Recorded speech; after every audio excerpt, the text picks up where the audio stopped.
42, nós vamos observar que a palavra diz assim: assim como a corça corre até as correntes de água, assim a minha alma anseia por Deus. Nós observamos aqui o salmista, ele começa a escrever o Salmo 142. E quando eu começo a observar a palavra de Deus, como o salmista conseguiu e de que forma ele escreveu este salmo.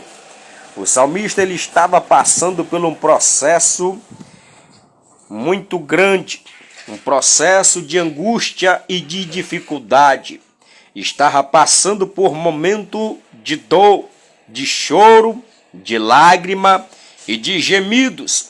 Quando nós observamos, ele começa a dizer no Salmo 42 e no versículo 6, assim um abismo chama o outro abismo. O salmista agora ele começa a comparar, se expressando. Por quê? Porque no rio de Hermon saía um rio que ia até o rio Jordão. E as águas, as nascentes se faziam uma grande cachoeira. E naquela grande cachoeira se desaguava e minguava no Jordão. E ali o salmista traz uma comparação de tristeza e de muita dor e de angústia. E ele começa dizendo no salmo: por que está abatido, ó minha alma? Por que te comoves dentro de mim? Espera em Deus, pois ainda eu louvarei. Ele estava passando por um processo de uma grande dor. Ele dizia que as suas lágrimas eram tão grande como se fosse um rio de águas. Ele dizia que uma grande multidão ia até o templo do Senhor. E no meio daquela multidão o salmista entrava no templo do Senhor e ali se alegrava e se regozijava. Mas o seu coração estava muito triste, muito contristado, muito amargurado. Então ele dizia consigo mesmo e comparava a sua vida como do corço, porque os seus inimigos diziam: aonde que está o seu Deus? Aonde está o Deus que você serve? Então ele compara a corça como se fosse com ele.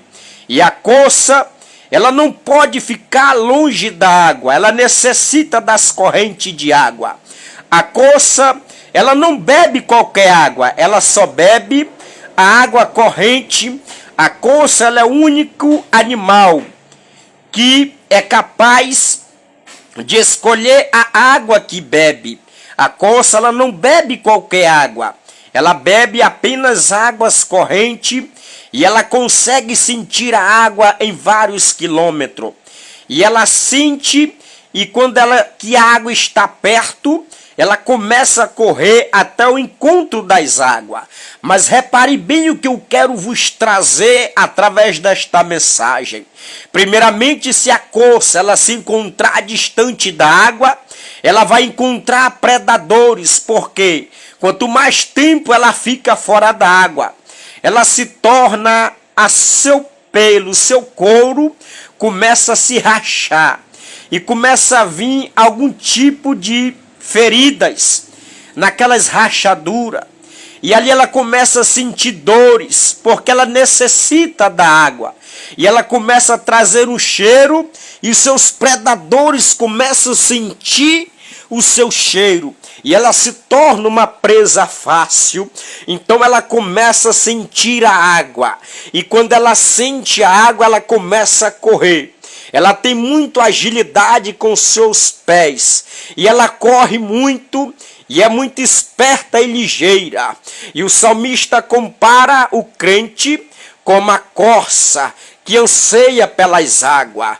E quando ela chega na água, no rio, ela entra e deixa apenas o seu focinho para o lado de fora. E ali as suas presas, os seus predadores, cansados de esperar, vão embora.